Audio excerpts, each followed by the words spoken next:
Hello, നമുക്കൊരു അവലോസ് പൊടി റെഡിയാക്കിയാലോ?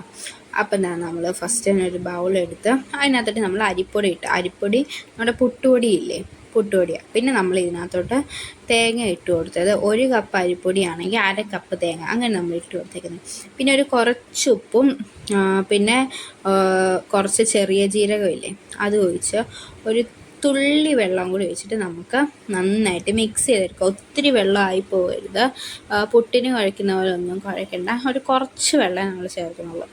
അണ്ടിതാ ഇത് നന്നായിട്ട് മിക്സ് ചെയ്തെടുക്കുന്നുണ്ട്. ഓക്കെ, നമ്മുടെ മിക്സിങ് പരിപാടിയൊക്കെ ഇവിടെ അവസാനിച്ചിട്ടുണ്ട്. ഇനി നമ്മളൊരു ചട്ടി വെച്ച് അതിനകത്തോട്ട് ഈ പൊടി ഇട്ടിട്ട് നമുക്ക് നല്ലോണം ഇളക്കി കൊടുക്കാം.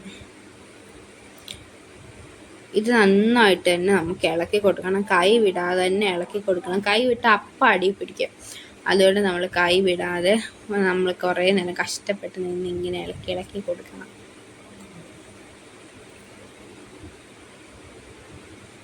ഇത് പെട്ടെന്ന് അടി പിടിക്കാനുള്ള ചാൻസ് ഉണ്ട്, അതുകൊണ്ട് തീ നമുക്ക് ഒരു മീഡിയം ഫ്ലെയിമിലൊക്കെ ഇട്ടാൽ മതി. എന്നിട്ട് ഇത് നന്നായിട്ട് നമുക്ക് ഇളക്കി ഇളക്കി കൊടുക്കാം.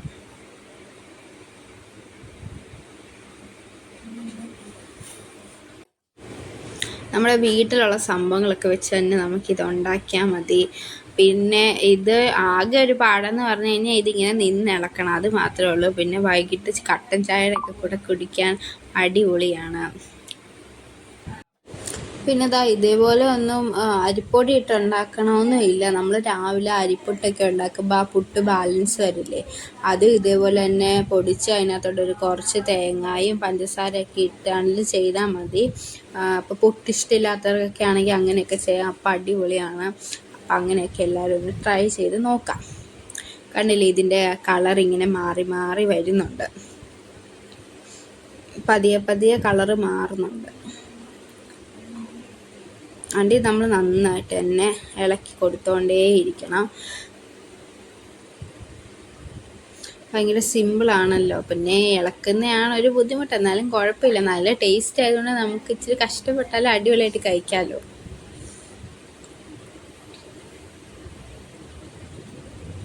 ഇവിടെ ഞങ്ങൾ 3 പേരും കൂടിയാണ് ഇളക്കുന്നത്, ഞാനും അമ്മയും അനിയത്തിയും, ഞങ്ങൾ 3 പേരും കൂടിയാണ് ഇങ്ങനെ ഇത് മാറി മാറി ഇളക്കിക്കൊണ്ടിരിക്കുന്നത്.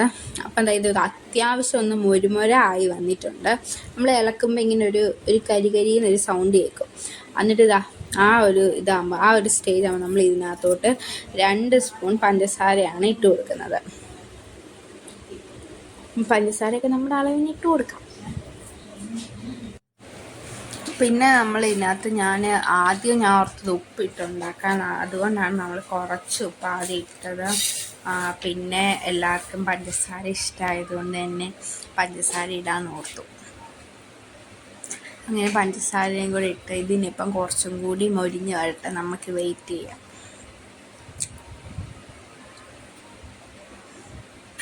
ഇത് നല്ല ഗോൾഡൻ ബ്രൗൺ കളറൊക്കെ നമ്മളാണ് എടുക്കേണ്ടത്.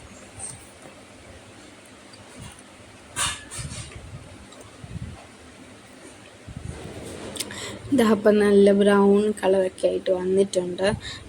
ഇത് ഇപ്പം നമുക്ക് എടുക്കുന്നത് നല്ല ബ്രൗൺ ആയിട്ടുണ്ട്, വെട്ടത്തിൻ്റെ ആണെന്ന് തോന്നുന്നു, ശരിക്കറിയാൻ പറ്റുന്നില്ല. ഇനി നമുക്കിതൊരു പ്ലേറ്റിലോട്ട് മാറ്റാം. കണ്ടില്ലേ, അപ്പോൾ ഇത് കുറേ നാൾ പാത്രത്തിനകത്തൊക്കെ ഇട്ട് വെച്ച് സൂക്ഷിക്കാം. ഒത്തിരി ഒരു 2 ആഴ്ചയൊക്കെ ഇരുന്നോളൂ, ഒരു കുഴപ്പമില്ലാണ്ട്. ഇനി നമുക്കിത് ടേസ്റ്റ് ചെയ്യാം. ചൂട് ആറിയിട്ട് ടേസ്റ്റുകളില്ലെങ്കിൽ പൊള്ളിപ്പോകും. അപ്പോൾ അടിപൊളിയാണ്, മസ്റ്റാണ്. അപ്പോൾ ഓക്കെ, ബൈ.